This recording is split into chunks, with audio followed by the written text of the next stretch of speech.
is perspective on your life, other people's lives. And I feel like being able to see these guys just want to have a week in the big leagues or want to have a day in the big leagues when, I think I have parts of 9 years in the big leagues. And I feel like it just made you appreciate the game more and more. And man, I had a ton of fun, and I wish I could have had a little bit more big league time this year, but I feel like I was able to touch a lot of people along the way, help some guys in their careers, and tell them to keep going because they're right there. And when I saw these guys debuting for the first times and seeing these guys have success in the big leagues, it honestly did make me pretty happy. So, I'm still gonna give it a go these next couple years, see how many years I got left. I mean, I'll be 33, so not a spring chicken anymore, but I still think that there's some left in the tank. So, excited to see what's next for sure.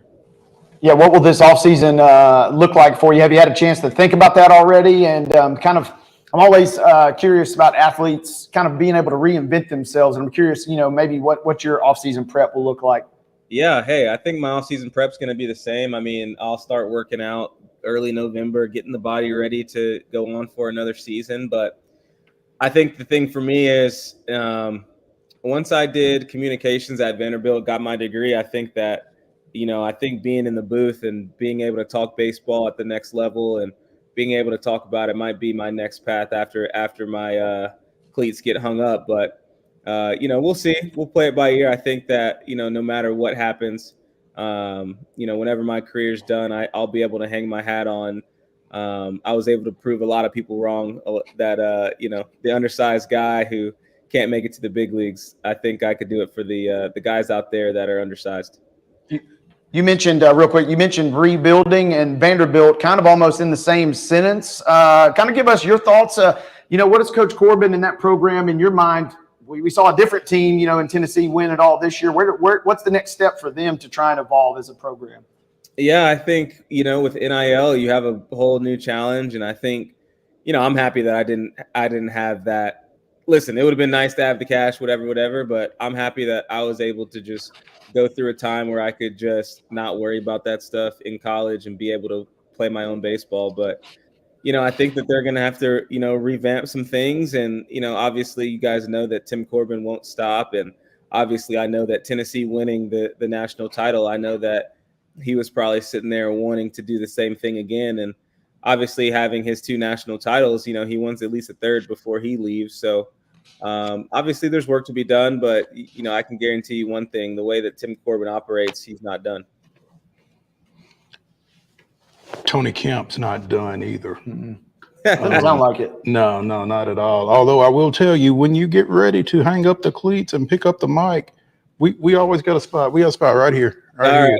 Anytime you want to come in and share some knowledge, but we would be remiss if we did not ask you before you get away, Tony. The final spots in the Major League playoff were clinched yesterday. As you look at this playoff scenario, who do you like? Who don't you like? What are your thoughts? Man, you know what? Everybody talks about the Astros, but they're always there, baby. They're always there. The young core of the Tigers is always something to keep an eye on. Kansas City Royals lineup is always dangerous with Witt, obviously. Man, there's so many good teams. Are we going to do it national or American League? Just give me your thoughts. I mean, either way, whatever you're thinking. I think that I really want to see on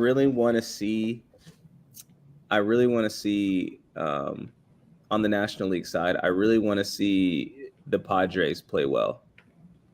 I think that they have boo this man. Yeah. Boo. Cutting deep. I think that they have a lot of talent that they necessarily haven't gone deep in playoffs, and I think that they have, more to prove. I know that they were in the NLCS a year or two back, but I think that they were missing a lot of pieces this year. So we'll see about the Padres. Obviously, the Dodgers are dangerous. Obviously, yada yada yada.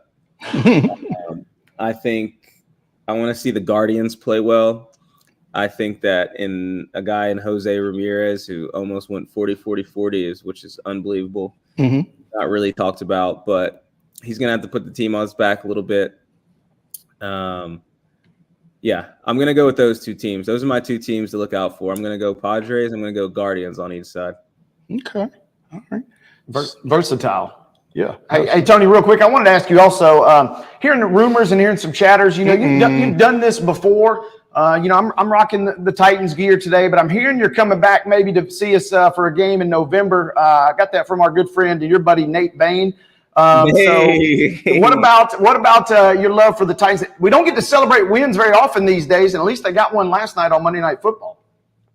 I'll say one thing about Nate Bain. That guy is a true gem. You know, when you meet those guys, don't blow him up. Don't blow him up too much now. So no. You know those guys who are just like salt of the earth. Like that's that guy. That's that guy. That's all I'll say about him. He's an awesome guy. Yeah, I'm gonna be going sort of check system. I'm gonna be going to a game in versus the Vikings. So yes, I'll be at the game. Happy to see the Titans get a dub. Had my jersey on, had my hat on last night.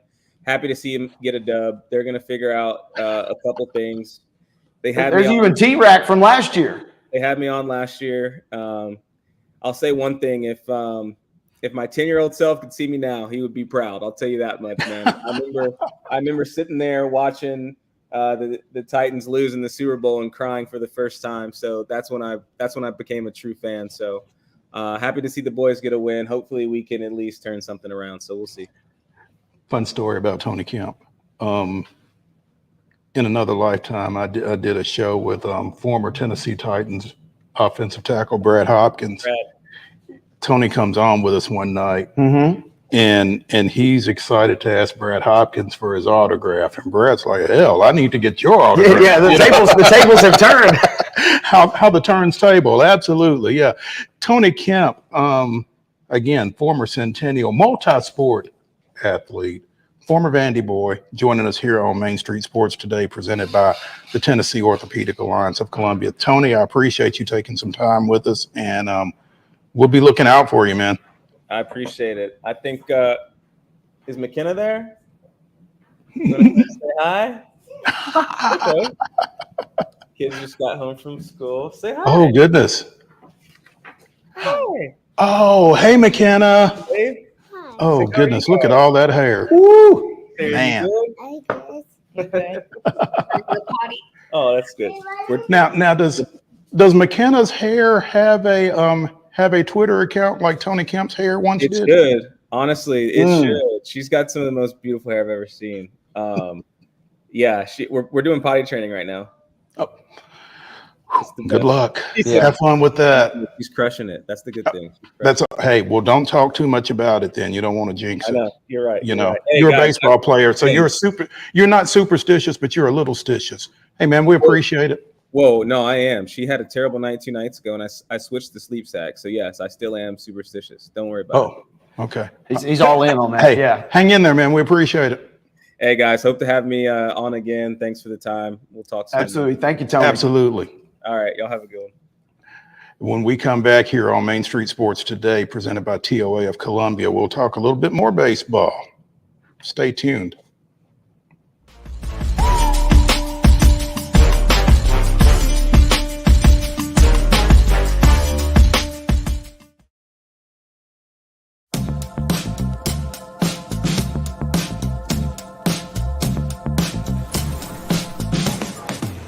Do you want to be a bad man? Yeah, you do. Do you want to taste sweet salvation underneath the summer moon? Do you need another hand now? Yes, you do. Go see Miss Josie down on Columbus Avenue. All right, Columbus Avenue.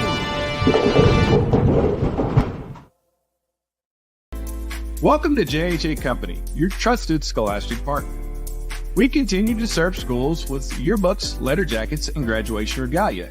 But now we offer so much more. Our school photography division offers high-quality images that capture the spirit and energy of your students and staff. Let us help build your identity, creating a cohesive look that represents your school's values and traditions.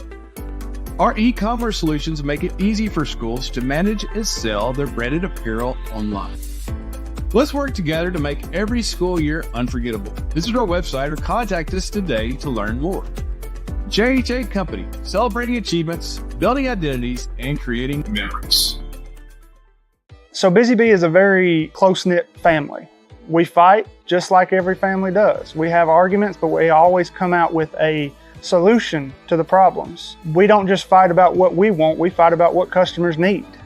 We want to make sure that every customer we go to is more than satisfied. And that doesn't just start whenever we show up at their door, that starts when we show up every day at work. We want to make sure that we are serving our customers to the best of our ability.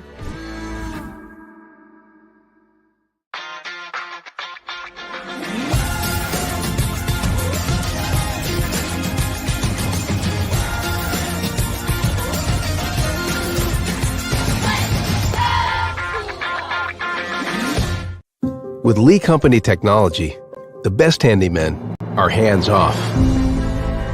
Lee Company techs have been using visual findings and other smart technology tools for years to add transparency and virtually take customers along.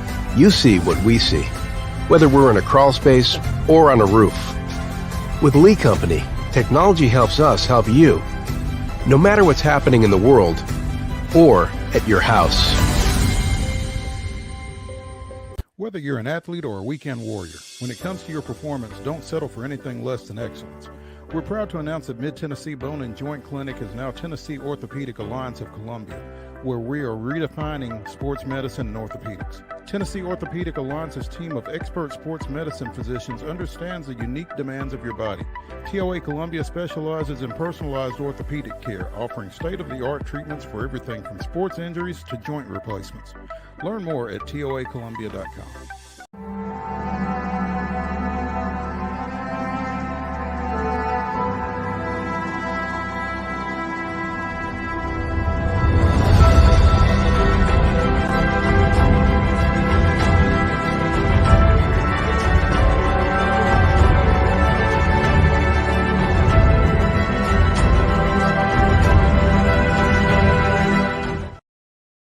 October 1st, 1987, in a meaningless game at the Astrodome, Atlanta padded a 2-run lead with a triple steal in the 4th inning. With 2 outs, bases loaded, and David Palmer, of whom I've never heard, at the plate. Jeff Blauser stole second, Ken Obergefell stole third, and Gerald Perry stole home. Turned out to be a good move, as after Obergefell scored on a pass ball, Palmer subsequently struck out, but the Astros got the last laugh, scoring 5 runs in the 5th and eventually walking off the visitors 6-5. That was this day in Braves history. Yesterday's games, plural, at Turner Field were not, Truist Park, excuse me, showing my age, were not meaningless.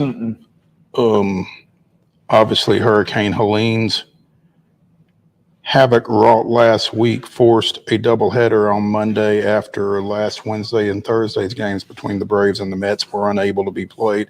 Mets had to come back into town from Milwaukee because both the Braves and the Mets were in the mix for postseason play. And what it finally got down to, again, too long didn't read for the longest, those scenarios, but if the Mets had swept the doubleheader, then it would have been the Mets and the Diamondbacks going forth in the postseason. If the Braves had swept, it would have been the Braves and the Diamondbacks. If they split, they both go. So, back and forth, crazy back and forth ball game yesterday that the Mets finally won in game 1, 8-7, forced the Braves to have to get up off the mat and win one in the 162nd game of the season, which they promptly did, 3-0, despite not being able to start Chris Sale.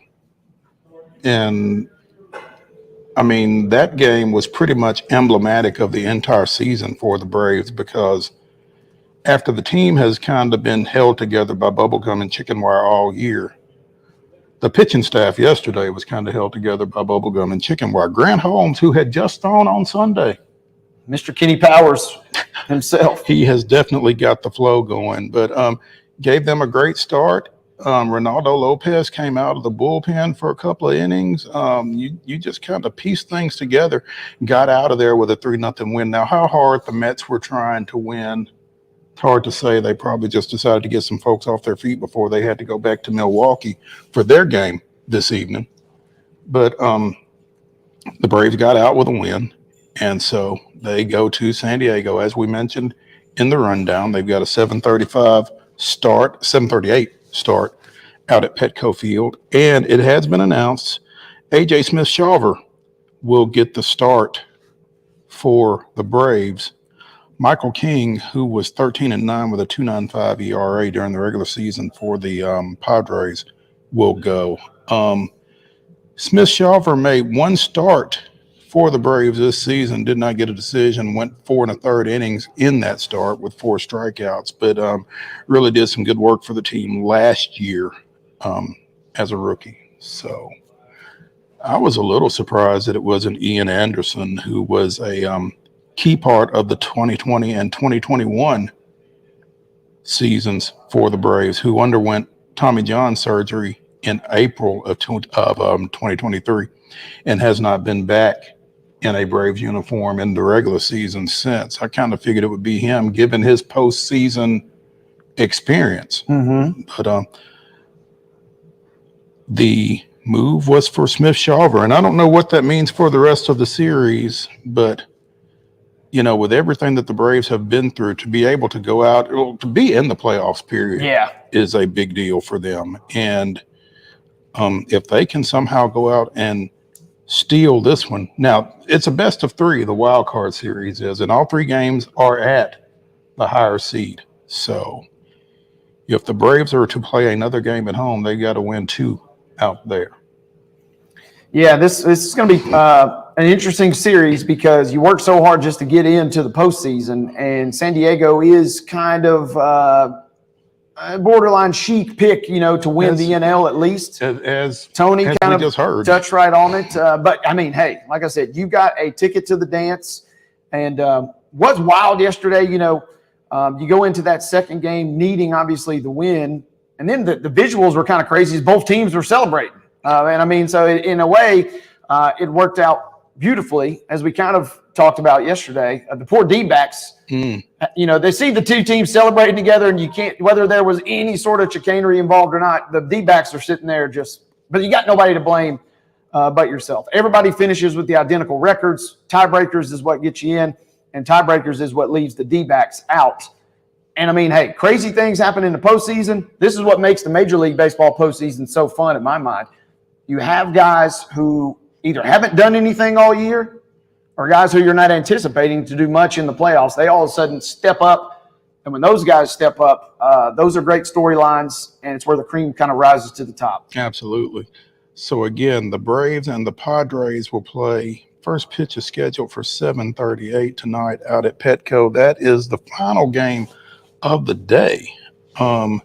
Right now, again, we've got Detroit and Houston going down at Minute Maid Field. You got a score over there? Yep, still 30-0.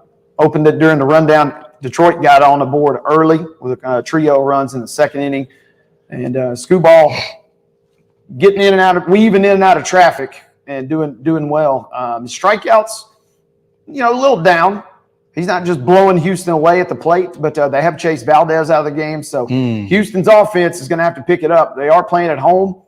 Maybe they'll have a chance to do so. You'd like to knock Skubal out as soon as possible. But they're in the 5th, and he's only at 62 pitches. So Houston's got some work to do. Yeah, they do. At 3:08, Kansas City opens game 1 at Baltimore. That game can be seen on ESPN2 a little after the top of the hour here. And at 4:32 on ESPN, it's the Mets and the Brewers. So full day of baseball for you, and it all counts at this point. Skubal, by the way, the AL version of Chris Sale, he is your Triple Crown winner. Led the American League in wins, strikeouts, and ERA, and is likely to be your Cy Young winner in the American League. Those certainly pitching up to that right now. Yep, those 2 guys have got those awards pretty much sewed up, and Skubal was already pretty much guaranteed that award, and that was before Detroit made this crazy run into the postseason. We talk about momentum. Some folks say it exists, some folks say it doesn't, especially in baseball. But man, Detroit has got it, and going on the road, throwing your ace in game one. I mean, what more could you want? And they're out to that 3-0 lead early. If Houston somehow comes back and wins, however, that's got to be a super deflating feeling, knowing you tossed your guy and had the win potentially there, but didn't pull it off. But in control right now, a little over halfway through the game. Would definitely take some of the wind out of Detroit's sails if somehow Houston was able to bounce back and win this game here today. So we'll be keeping an eye on that. Let's go ahead and take a break here on Main Street Sports Today, presented by the Tennessee Orthopedic Alliance of Columbia. When we return for hour number 2, we will be joined by the Blue Raider voice, Chip Walters. Stay tuned after this.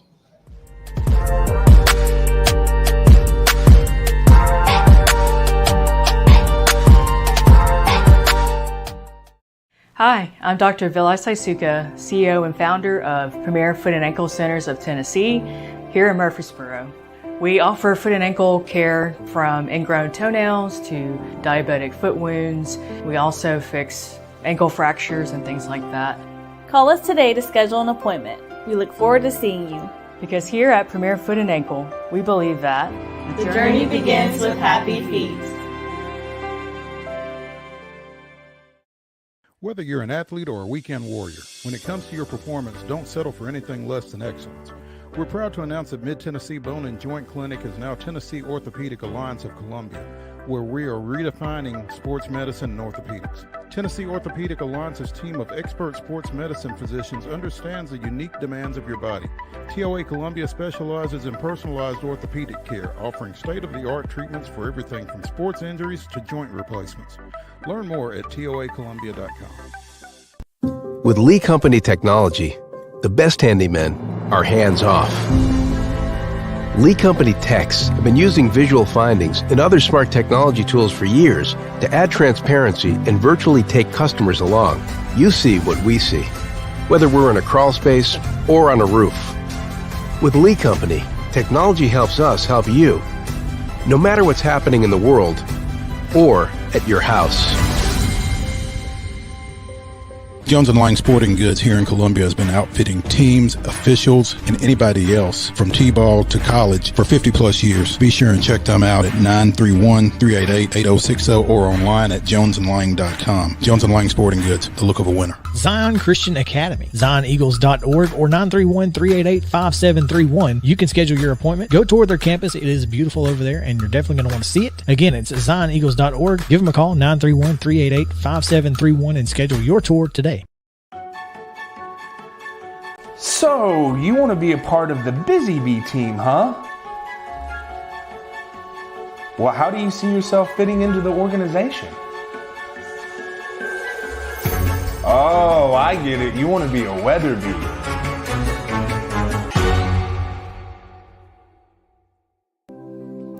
Custom Stone Handler supplies over 600 distributors and suppliers with quality stone products. Along with River Stone, we produce and distribute over 100 building, landscape, and other bulk products. Our goal is to provide quality products, service, and partnerships to ensure our customers' success. We firmly believe that the measure of any person or company is how they treat other people and customers. Give them a call at 931-490-4990 or visit CustomStonehandlers.com.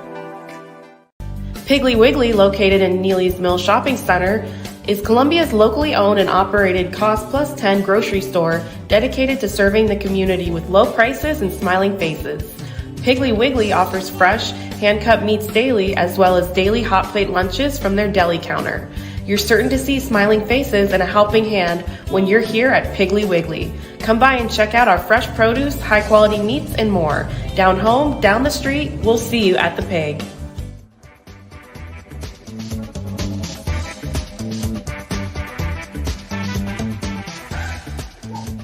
Hour number 2 of Top 5 Tuesday here on Main Street Sports Today, presented by the Tennessee Orthopedic Alliance of Columbia, starts right now. We are coming to you from the Lee Company studios right here in Columbia, specifically on Garden Street in Columbia.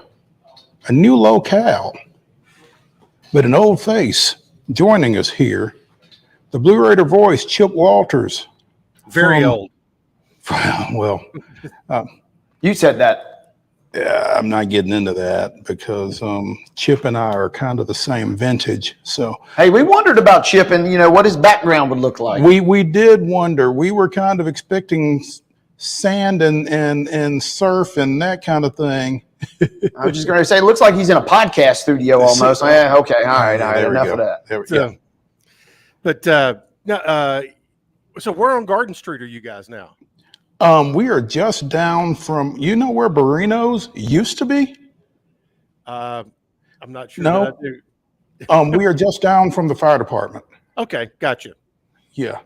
So just moved in here. This is our maiden voyage. The Arts District? Yeah, we're artsy, Chip. I'm sure you knew that, right? Well, you guys are artistes. There's no question about that. And yeah. So we're right around the corner from the depot. Good. I know exactly where you're at. There used to be when you turn up off of James Campbell or off of Carmack right there, and you come right up. There's a big, I don't know if it's still there or not, big house right there near where the fire department is. Back in the day, that used to be a bait shop, and also there may have been some, I don't know this for a fact, but there may have been some illegal hooch sold out of a window. I'm not at liberty to say whether there was or not. But in Columbia, it would have been prior to may have been prior to package stores. That never happened. No, never. But and the statute of limitations has probably lapsed by now. So I would hope so. Okay, I feel confident you're safe for now, Chip. But at least you use a little discretion just to be extra careful. That's right. And I'm sure folks appreciate that. Not Chip, naming names. No names. No names. Hey, tough trip to Memphis. But that was a pretty good Memphis team. Pretty good Memphis team, that had scored 40. They'd scored a bunch of points to hold them to 24. Was a pretty good night. And again, you go back and you dissect things. And Middle, for the second week in a row, had a turnover inside their own 25-yard line. As a matter of fact, against Duke, we talked about it. We had 4. Mm-hmm. So they've had 5 turnovers inside their own 25 in the last 2 weeks. And, Memphis brought a corner blitz and caught Nick Vattiato from the backside. And I'm not sure who would have held on to that football right there, but a gift of 7. And then later in the ball game, Memphis has it 4th and 3, I think, right around the 10-yard line. And Middle holds them on a run play, but there's a flag. And the Blue Raiders had only 10 guys on the field and had stopped them on a run play, but they were running a guy out late. And so he was offsides, which gave Memphis a first down. And so that ended up, they had stopped them.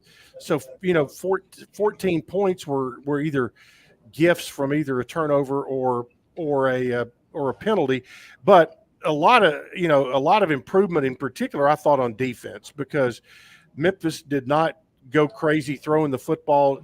Seth Hennigan has been really good. Matter of fact, broke his 41-game streak of throwing a touchdown pass because he did not have a touchdown throw in the ball game. Memphis did run it pretty decently, but the Blue Raiders tackled much better and also moved the ball, down the field, and we're better on third down. So they made some improvement, and you just don't have a whole lot to show for it after you go through what I called the gauntlet during September. Now you have a chance to at least catch your breath just a little bit. But Coach Derek Mason said that they were going to go back, and this week would not be an off week for the Blue Raiders. This week was going to be a lot. It was going to be fundamental practices all this week. So back to blocking, tackling, and things like that before jumping into the Louisiana Tech game prep. Chip, you feel like, and you refer to it as the gauntlet. I mean, you open with Tennessee Tech, but then you've got some combination of Ole Miss, Western, Ole Miss, Memphis, and you kind of got, with all due respect, the results that you may have objectively expected, but this can kind of galvanize you, right, for the rest of this season. Well, you kind of hope. You've seen different pieces and parts of the football team get better each and every week, and you hope that you're at a point now where you're playing people who are more like yourself, and you can put all those pieces together. You hopefully you'll also you get you start getting a few people back that were injured in the first couple of weeks. Parker Hughes being back has made a huge difference, and he had not played at all until the Duke game. Xavier Williams, his move from number 3 quarterback over to starting strong safety has really been a nice move, and he's been very, very good. I mean, he's had a couple of busts, but having not played it in several years. But what he does do, he gives you an athlete back there that can get to the ball and get a receiver on the ground. So those couple of moves have been good. We've seen Omari Kelly has just been fantastic. You think about that kid in the last year, made 4 catches total, and he had had another nearly 200-yard night, and he had the fumble at the 1-yard line that would have been a 69-yard touchdown. Instead, it's a 69-yard pass play with a fumble through the end zone for a touchback. So, a lot of things that were very close to going well did not go 100% well, and right now this team does not have a whole lot of room for mistakes. Chip, I'm curious, from your personal observation, what's the biggest area that needs to improve, and maybe what's one area or one unit that has looked pretty good thus far as we kind of hit this open date here? Health needs to improve, but other than when it's part of tackling has improved. I would say blocking, whether it be run blocking or pass protection, that's got to be shored up because you've lost some linemen.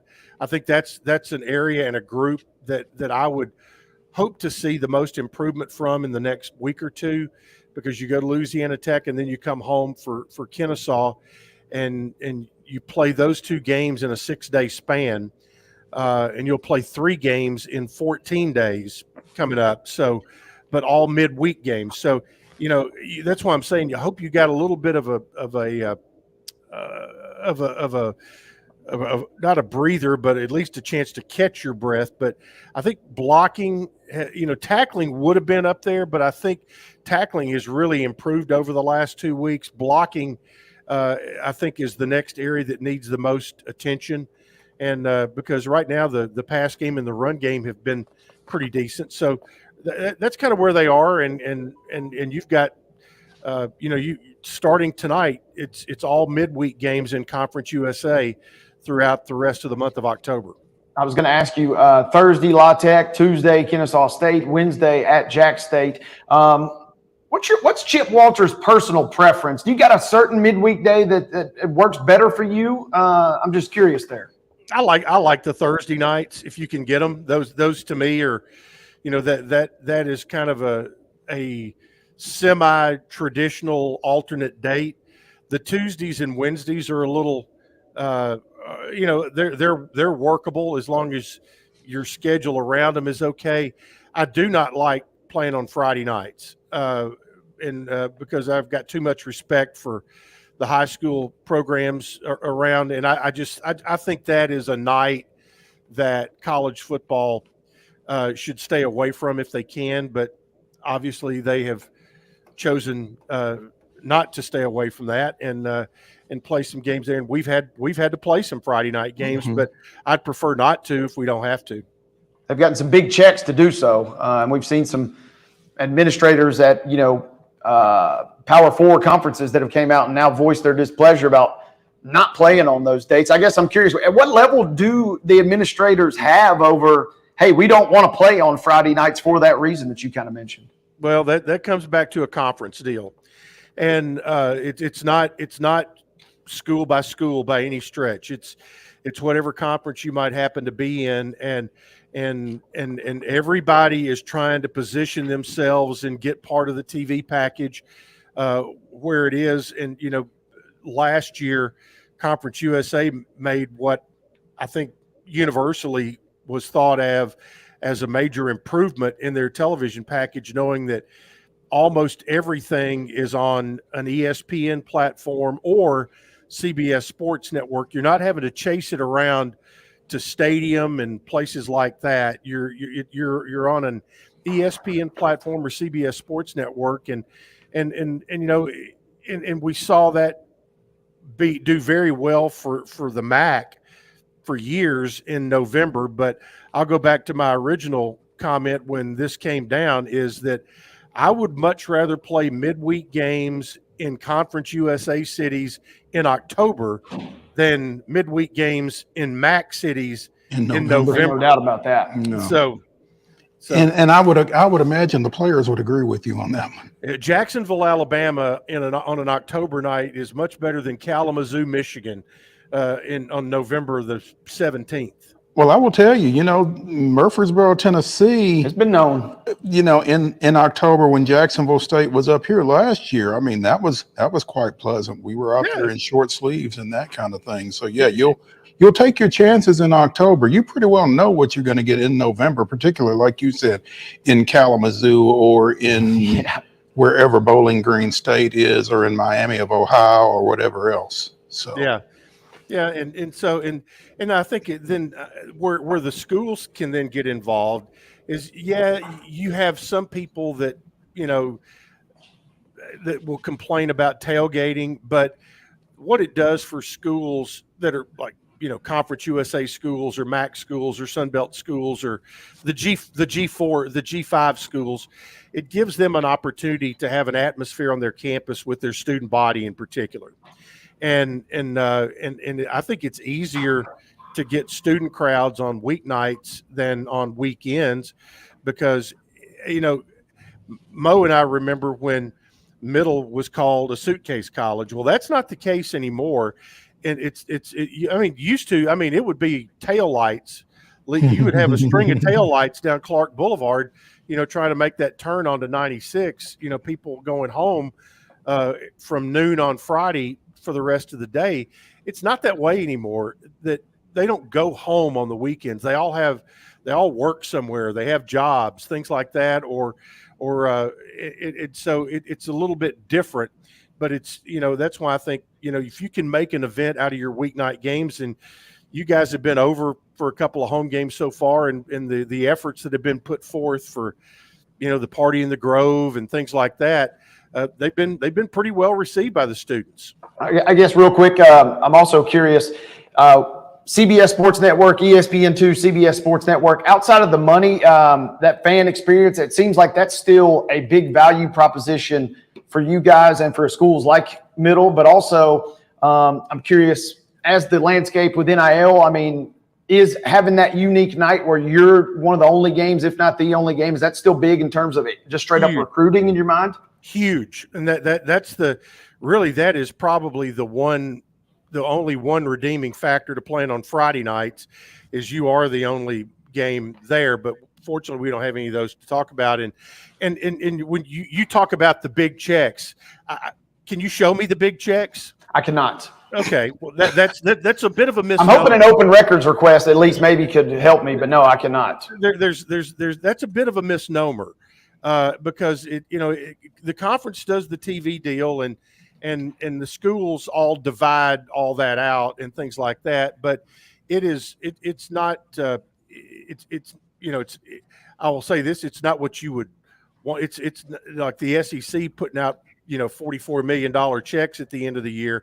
That's not happening in the group of five conferences. But I think it is up from where it had been, and that's some of that sometimes is is a little bit of a misnomer. So, but I think exposure is a big deal, and in particular in recruiting, when you are like on a Tuesday, Wednesday, or Thursday, you're one of only a handful of games that are going to be on TV that night.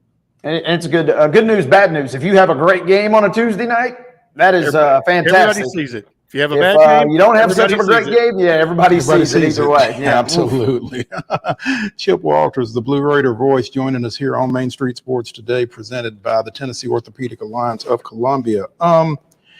Chip, got to ask you your thoughts. We did not get to it. It was lined up as one of our top stories, but the other one kind of took precedent over it. But it has been reported by the Associated Press, so I feel pretty good about it. Apparently, Gonzaga is going to the PAC. Something. Whatever. For basketball only. To the PAC. Yeah, to the PAC. Yeah. They're going to the PAC for basketball only. Is it basketball only, or is it all sports because they don't have football? That's a good question. They're not going for football because they don't have it. Yeah, that's probably the better way to phrase it. Thank you for cleaning that up for me. Sure. But a little closer to home, Texas El Paso apparently is leaving Conference USA and will be entering the Mountain West. Well, I'm looking at the Mountain West Conference website right now, and it is on there. And there you go. So that's kind of like it being on Facebook. If it's on Facebook, it must be true. Must right? be true. Yeah. But that will not happen until July 1st of 2026. So, there's a lot of water that can go under the bridge between now and then. But yeah, that's a, it's a good fit for them. And and when you go in, you look at Air Force, Hawaii, Nevada, New Mexico, San Jose State, UNLV, and Wyoming. That's kind of a natural fit for them and always has been. They've been in the WAC before. What's going to be interesting is to see how New Mexico State plays out in all of this. That's kind of what I was wondering. Well, look and see that the University of New Mexico is already in the Mountain West, and they look upon New Mexico State as a little brother. So I doubt you're going to be seeing New Mexico State go. You're hearing rumblings of Texas State out of the Sun Belt, and also you're hearing some rumblings of potentially Tarleton State to the Mountain West, and and it's rumored that Conference USA had flirted with Tarleton State a couple of years ago, and they've really done some work on facilities and upgrading their image. Billy Gillespie's their men's basketball coach, and I will say this. Wait a minute. Whoa, stop. Yeah.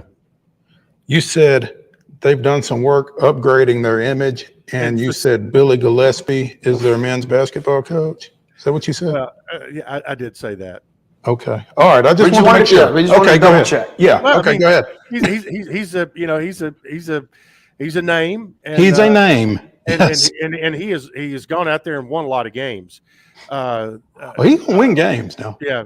And so, but they've got they've done some facility work and they've done some work on their branding. They've got great looking uniforms. They have a purple uniforms. I grew up watching purple uniforms, and sometimes purple uniforms or green uniforms are hard to pull off, but they've done a really good job of it. Obviously, LSU has great purple uniforms. This is a different shade of purple, and Tarleton State's nickname is the Texans, and they have an outline of the state of Texas on their helmets. And with their version of a powerful T, I'll put it that way, and in their within that the framework of that logo, I hadn't followed them much until I started hearing some rumors a year or two ago, but there's going to be some more things that happen, and as this all moves around, the Mountain West, the PAC, whatever. They're all kind of jockeying and maneuvering.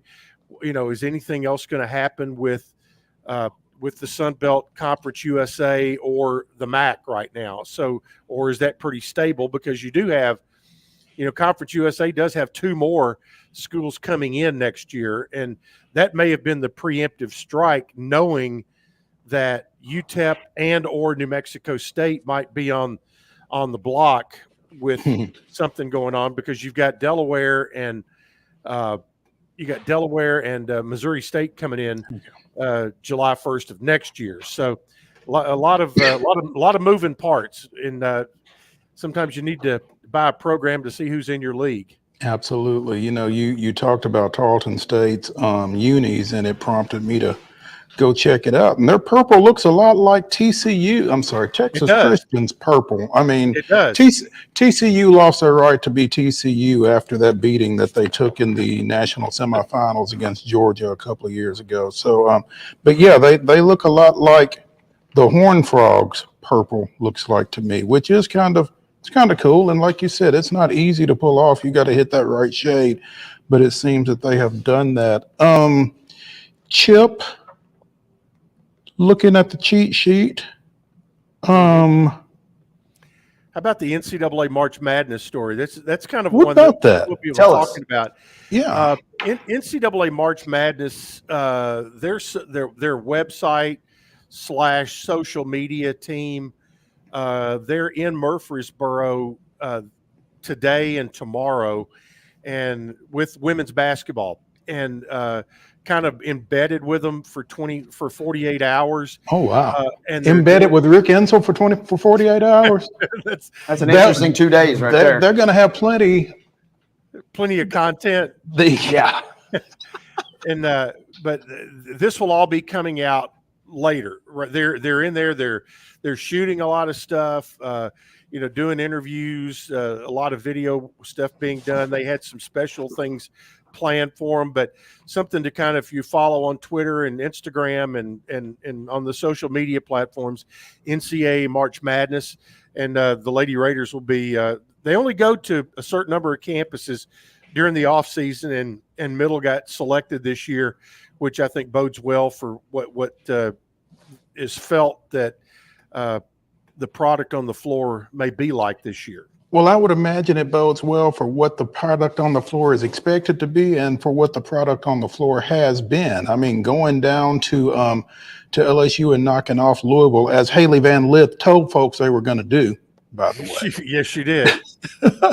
In her own words, she told them that. Yeah, not exactly those words, but yeah, words to that effect. Yeah, I mean, I think in women's basketball, the Middle Tennessee State brand is holding up on a national level, and they're kind of making themselves worthy of that type of attention. No, that's true. And Coach Ensel, one of his goals is always to be in the national conversation year in, year out, and they've done that by not only scheduling a national schedule, but winning in a national schedule, and whatever the streak is now of consecutive years in postseason play, and last year kind of knocking that door down, getting into the second round, and enjoying should have been in the third round, but enjoying some Louisiana cooking last year down at the Assembly Center. But talking to people who know basketball and have watched them work out, they're saying this may be a better group than last year, and that's no slight on Savannah Wheeler and everything else. It's just that you always try to continue to garner more talent in your program, and that's continued, and I think between them and the guys, I think it's going to be a fun winter in Murphy Center this year. Well, I hope you're right. Certainly something to look forward to if that is the case. Group of 5 guys raising funds for flood relief in Boone, North Carolina. We talked last week about that huge Liberty Appalachian State game getting knocked off the schedule as a result of Hurricane Helene. Helene, excuse me. But that was just kind of the tip of the iceberg in light of everything that's taken place over in that area. And so the group of 5 guys is doing some charitable work for that area, apparently. Yeah, our pal Jeff Murphy and all of his cohorts that are part of the group of 5 guys that do now it's a daily podcast that they do way earlier in the morning than I would ever want to get up, but they do it every day. But they, they've gone and they've been kind of a flagship media outlet for Group of Five football, and have been a voice out there that has continued to beat the drum and shed light on people, on programs like like the App States and the Liberties and all of those across all of those conferences that we continue to talk about, and in particular that since Boone, North Carolina is the home of Appalachian State, and they have suffered greatly in the aftermath of Hurricane Helene and have been almost cut off from the world. That and Asheville, that's one area in particular that the Group of Five guys, they have a GoFundMe. So if you go to their socials, you can find that, and should you so desire, you can help out a little bit with a few shekels there that'll go directly to folks in the Boone area that certainly need it. Absolutely. Finally, a little cross country love for the Blue Raiders. That's right. Cross country is goes on in the fall before we get to the indoor track season. But Alan Kiplagat of Kenya, an MTSU freshman, he was named the Men's Freshman of the Week, and Odilia Jepchumba, who is also from Kenya and is a freshman at MTSU, both were named Conference USA Freshman of the Week for their efforts this past weekend at the Gans Creek Invitational.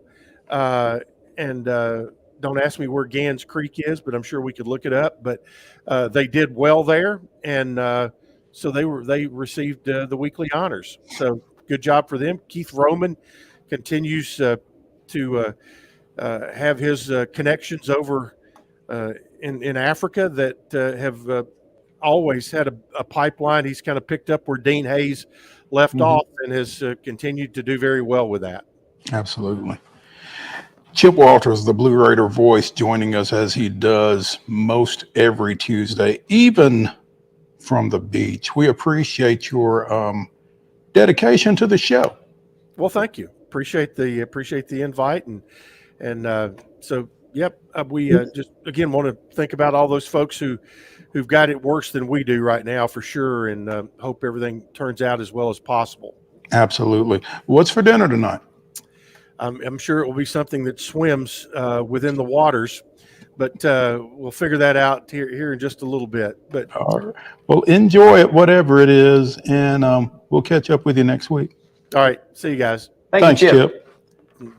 When we continue here on Main Street Sports Today, presented by the Tennessee Orthopedic Alliance of Columbia, we will talk Tennessee Titans, because we'll get to talk Tennessee Titans after a win, which is something we've not been able to do yet in the Brian Callahan era. So we're going to enjoy the next segment. Hopefully you will as well. Stay tuned.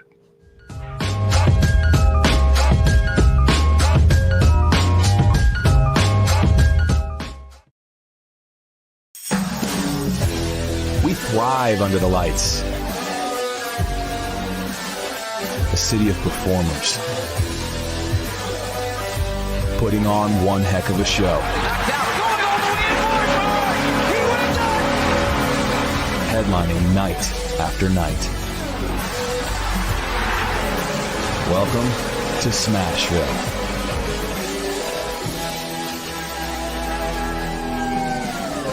Whether you're an athlete or a weekend warrior, when it comes to your performance, don't settle for anything less than excellence. We're proud to announce that Mid-Tennessee Bone and Joint Clinic is now Tennessee Orthopedic Alliance of Columbia, where we are redefining sports medicine and orthopedics. Tennessee Orthopedic Alliance's team of expert sports medicine physicians understands the unique demands of your body.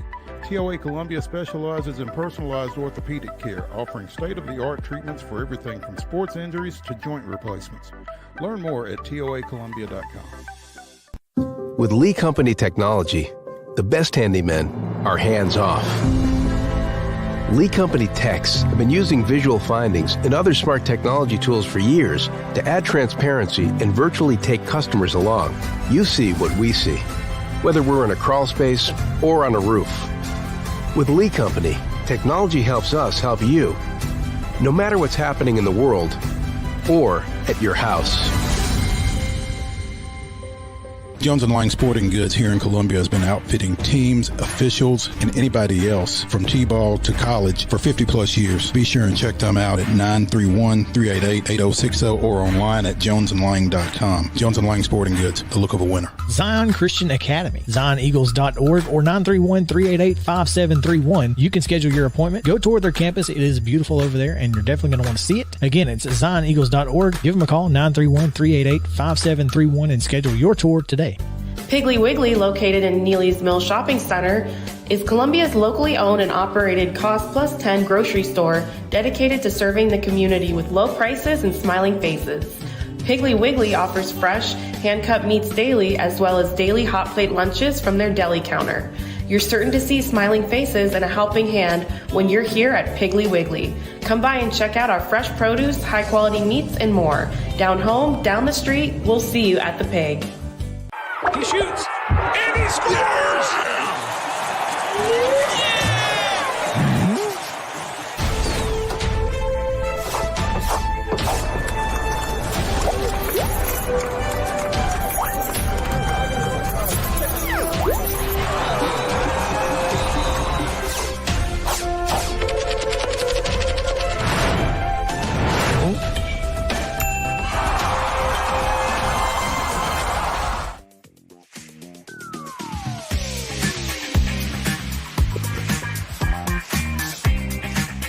Top 5 Tuesday continues here on Main Street Sports Today, presented by the Tennessee Orthopedic Alliance of Columbia. That's Wade Neely. I'm Maurice Patton. In our final segment, we will be giving you our, this is a funny segment. I'm looking forward to it, but our top 5 movies we've not seen. We don't, yes. You're on. Get us really turned on there. There we go. We don't want to give ourselves homework, but we're kind of doing that in a sense. But yeah, some movies that we have not seen. This is a great topic, and we are going to get raked over the coals. Again, you've not seen fill in the blank. No, I haven't. Yeah. This is the one where you're at a party and they're like, "Oh yeah, what about that scene whenever so and so does this?" And you're like, "Yeah, I've never seen that movie." Didn't see it. And then everybody goes, "You've never seen?" And that becomes a discussion. Yep. Yeah. Great icebreaker, great party game, and should be fun coming up in the final segment. Absolutely. I'm really going to expose myself here in a little bit. I've got some. Literally. Well, figuratively speaking, not literally. Nobody wants to see that. But we just got to these new studios. Let's stay for a while. We haven't met the neighbors even yet. Yeah, you're right. Right now, though, let's talk a little Titans. Congratulations to Brian Callahan. After 3 outings in which he did not get his first career head coaching victory, he picked it up last night, 31-12 down at Miami, which the Titans seem to surprisingly have some success down on South Beach. Yeah, knocked them off in primetime last year and did it again.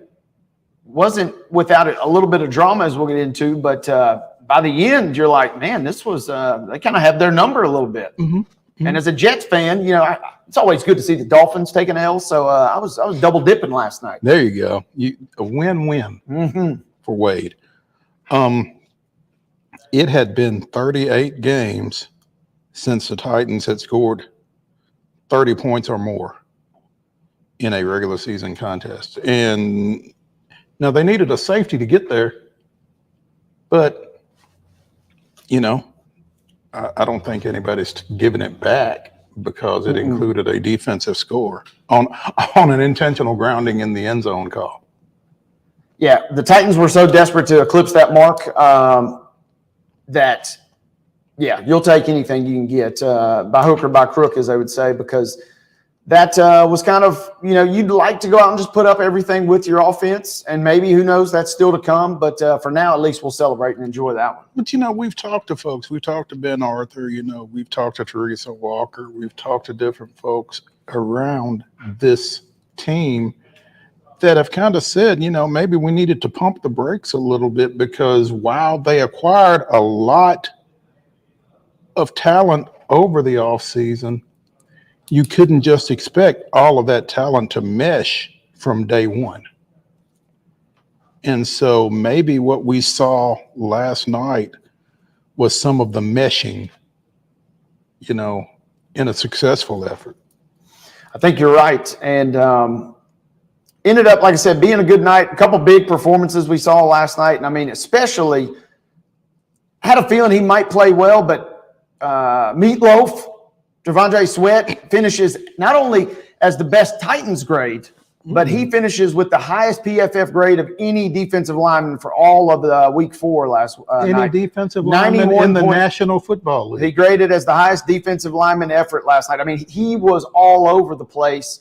And I think a lot of folks on the national stage were kind of like, what is this dude doing out here tracking down guys 2, 3, 4 yards down the field? What is he doing out near the sidelines? With Simmons being out, we talked about it on the show yesterday, somebody had to step up. And Sweat is certainly going to get his share of the flowers, and deservedly so. But Sebastian Joseph Day also had a mammoth game in the interior. I know it was the Dolphins, and they kept showing 2 on the sideline. If you're a Dolphins fan, you got to be devastated because they are a totally different offense when he's pulling the strings. But, hey, the Titans are desperate for kudos, and we'll take what we got last night. And all you can do is play whoever lines up across from you. So the Titans aren't giving it back. Now, how much of this game, how much of this performance, how much of this win is due to Mason Rudolph coming into this ball game after Will Levis, who managed to throw an interception in limited play before leaving, snaps, I think. Yeah, before leaving the game with a right shoulder injury. How much of this is Mason Rudolph coming in, managing the game, not winning it necessarily, but certainly not losing it? What did he throw for 85 yards, I think? Pretty pedestrian performance on his part, but again, to harken back to a former coaching regime, didn't do stupid stuff to hurt the team. Yeah, and that's going to be the big question mark for this franchise the rest of the season is, number one, where do you go potentially at the position, but kind of where does your scheme go? Because Callahan is brought in to, in theory, bring this kind of high-flying 21st century kind of offense to Nashville. And if you're still winning games playing, 1800s football, that's going to be an interesting dichotomy there, because the Titans do have some pieces to do some really modern things offensively. I don't know that Rudolph is your guy to do that, but he's also not making, to your point, some of the mistakes that we saw from Levis. So the Titans got kind of some decisions to make here after this bye week going forward. If last night was any indication, the decision has been made. And Brian Callahan said last night, if Will Levis is healthy, he's our quarterback. And that kind of is to my point. I think when we bring in Callahan, if this were Vrabel, Mason Rudolph probably would have maybe even started prior. He might have started the game last night. But that's a different regime, and that's a different approach to the way you want to run your offense. And so that's what's going to be fascinating for me, is to see now if Callahan kind of rips up the script. You're 1-3, but you're in one of the more topsy-turvy divisions. The Jaguars almost beat the Texans, and if they had beat the Texans, that division is wide open. So does Callahan tinker with the script? Because I don't know that Mason Rudolph is really brought in to run a Callahan's offense, but if he's willing to modify it and, do what Rudolph does well, there could be some room there. Otherwise, you maybe just go back to Levis and see what happens. And this will be a continuing storyline, undoubtedly. Without question. I think, though, at that point, the question becomes whether or not it's Callahan's script to tear up. Because everything that this team told us over the course of the offseason was, we're trying to find out if Will Levis can be QB1 long term. Mm-hmm. And everything that they said along those lines kind of puts me in the mindset that we're not necessarily trying to win in 2024. We're just trying to figure out if we can win with Will Levis from 2025 on, or if we need to go get a guy in the 2025 draft. And if that's the case, then that lines up with what Callahan said last night, that as long as Will Levis is healthy, he's our quarterback. We don't have a quarterback controversy. He didn't say that, but that's the next line there. You know, this isn't Mason Rudolph versus Will Levis. Right. Regardless of what we get out of Mason Rudolph when he's on the field. If Will Levis is healthy, he's our guy. And we're going to sink or swim with him. And that's what the Titans fans don't want to hear. You got to, quietly, you got to come to grips with, it's fun to win games, but I mean, that ain't the goal. But the question is, do you want Rudolph or, and they don't. Do you want Rudolph to, maybe guide you to 8 wins and then be there in the last 2 weeks of the season, scrapping and clawing, maybe for a playoff berth, and pick somewhere in the 10 to 14, 15 range? Or do you want to bottom out? Or do you want to find out one undoubtedly if Levis is capable at all, and the early indications are not promising, and then, go forward. I mean, and it's weird as a fan, right? Because you see the win and you get excited and you want to celebrate, but long-term, your goals are different. It's a really weird dynamic. It's a weird place to be, knowing that that winning is not the primary objective for your team. Let me crack my knuckles here. As a resident Jets fan, I'm familiar with this situation. But they never really came out and said it. That was just what happened. And they started winning games, which it looks pretty bad now. But they tanked or tried to tank for Trevor Lawrence, and then ended up winning like their final 3 games of the season and get stuck with Wilson. It is a weird phenomenon. The real long-term goal that I don't know that it's been really, really kind of, to me, your long-term goal is you want to be at least relevant / very, very competitive when that new stadium opens. And you got to do right now whatever that takes, and it's probably going to involve, unfortunately, a lot of losses along the way, or some shrewd trades, potentially, if you have some picks here and there. But to me, that is the long-term goal. When you open in 27, you want to have a sellable product in Nashville. And so that means, again, you're going to ride with number 8. Well, you're going to ride with the Mayo Messiah, as friend of the show Mike Patton has called him.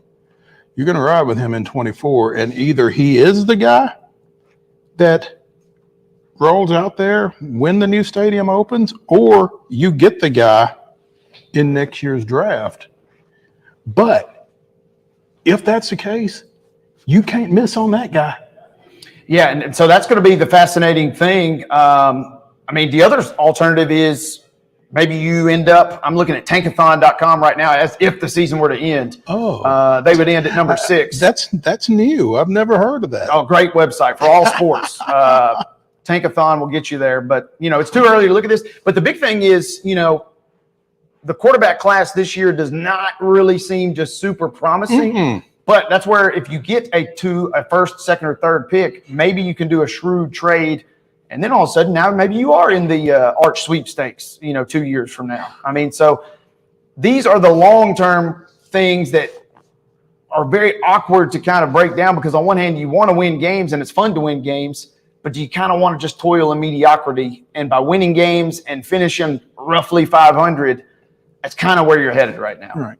And toward tanking, if you're tanking for a quarterback in 2025, who is it? That's what I'm saying. It ain't Carson Beck. No. If Saturday night was any indication.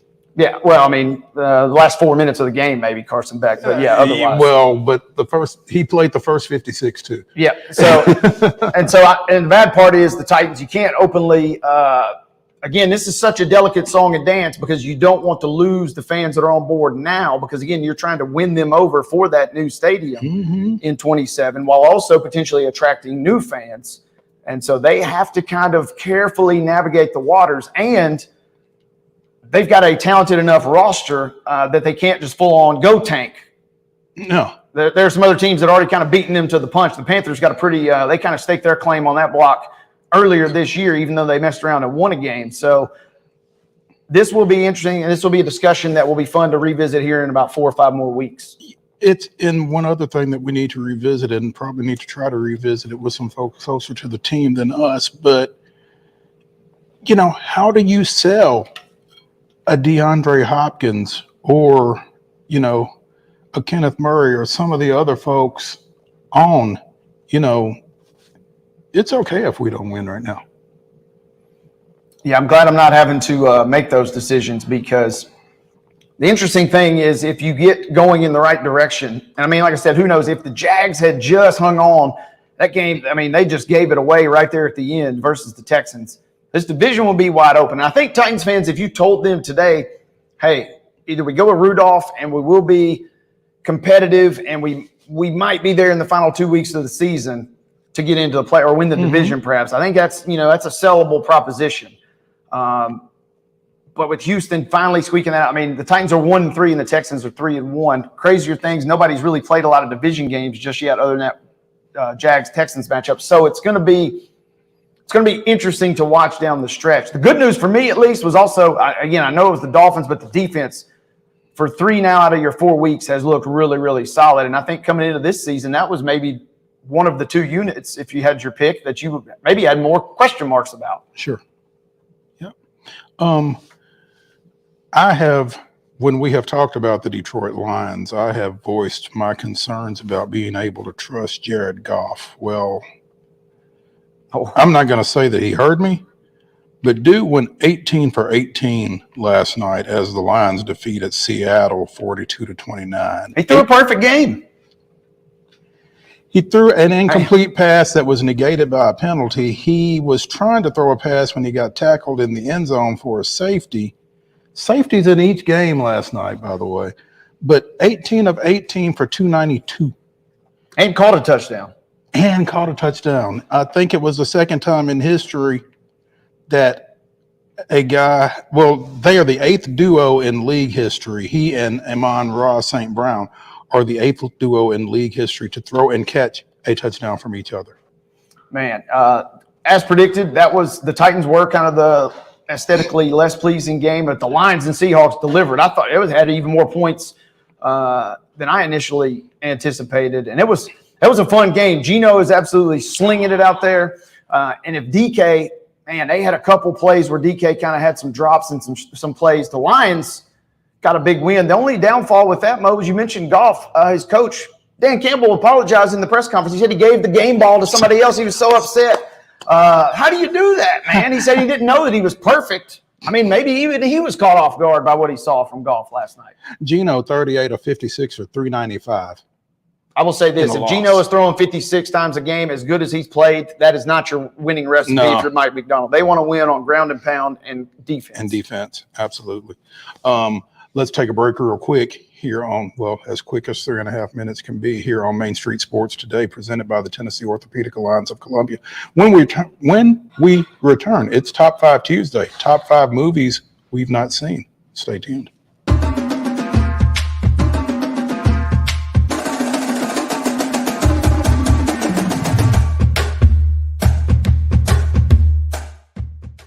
Whether you're an athlete or a weekend warrior, when it comes to your performance, don't settle for anything less than excellence. We're proud to announce that Mid-Tennessee Bone and Joint Clinic is now Tennessee Orthopedic Alliance of Columbia, where we are redefining sports medicine and orthopedics. Tennessee Orthopedic Alliance's team of expert sports medicine physicians understands the unique demands of your body. TOA Columbia specializes in personalized orthopedic care, offering state-of-the-art treatments for everything from sports injuries to joint replacements. Learn more at toacolumbia.com. So Busy Bee is a very close-knit family. We fight just like every family does. We have arguments, but we always come out with a solution to the problems. We don't just fight about what we want, we fight about what customers need. We want to make sure that every customer we go to is more than satisfied. And that doesn't just start whenever we show up at their door, that starts when we show up every day at work. We want to make sure that we are serving our customers to the best of our ability. He shoots, and he scores!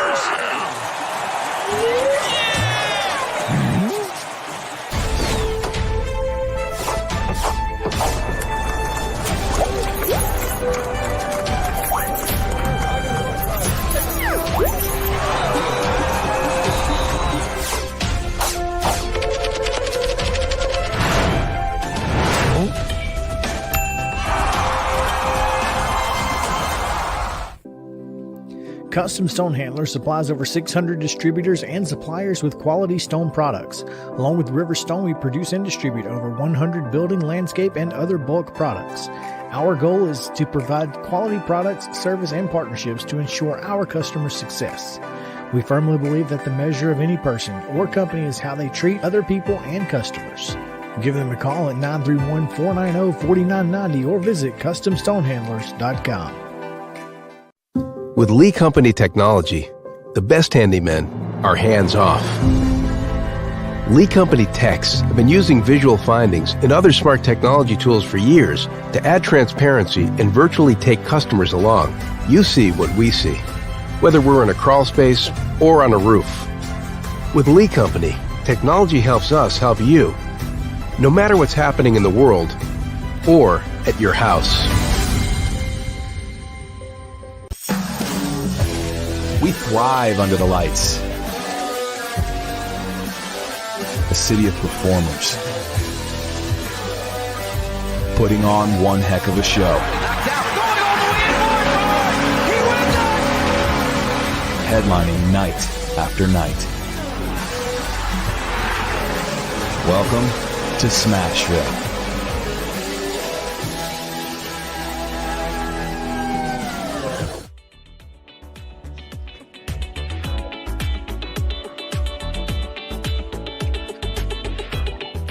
This is Main Street Sports Today, presented by the Tennessee Orthopedic Alliance of Columbia. That's Wade Neely. I'm Maurice Patton. This is our final segment on Tuesday, Top 5 Tuesday. But before we get into it, I want to mention earlier today, man, we've been hit hard with death over the last few days. And this is a little fitting here. Starred in Good Times, starred in Roots, which I did see. John Amos, who played college football at Colorado State, had a tryout with the Denver Broncos as well as with the Kansas City Chiefs. So it fits here. Died earlier today at the age of 84. And, you know, coming on the heels of Pete Rose and Dikembe Mutombo and everything else. Man, this is rough. Comes in threes. Yeah, so there you go. But wanted to mention that and wanted to mention it before we get into our Top 5 Tuesday, brought to you by Mid-South 5 Fitness. Two great locations, one in Franklin, one in Columbia, which whatever shape you're in, Dallas Steele will get you in a better one. You can find him at Steel Athletes. That's STEEL Athletes.com. Again, Mid-South 5 Fitness bringing you Top 5 Tuesday. Movies that we have not seen. And so, with that said, Wade, the floor is yours. Coming out hot, right out of the gate, Pretty Woman, 1990. Hadn't seen it. Julia, I love you, but have not had a chance to see the great one between her and Richard Gere. We mentioned it a couple of weeks ago when Notre Dame lost to Northern Illinois. I've not seen Rudy. You're implying that's by choice, though, or no? Oh, yeah. Oh, Okay, absolutely. yeah. I have no intention of seeing it. Yeah. For a number of reasons. These are the ones that just escaped me. But yeah, that's if I had not seen Rudy growing up, I'd be with you on the boycott there as well. Up next for me, go to 79, Apocalypse Now. I know that's one of the all-time, great movies. Marlon Brando back doing his thing. Hadn't seen it. Apocalypse Now has got to be on the list for me from Vietnam back in the day.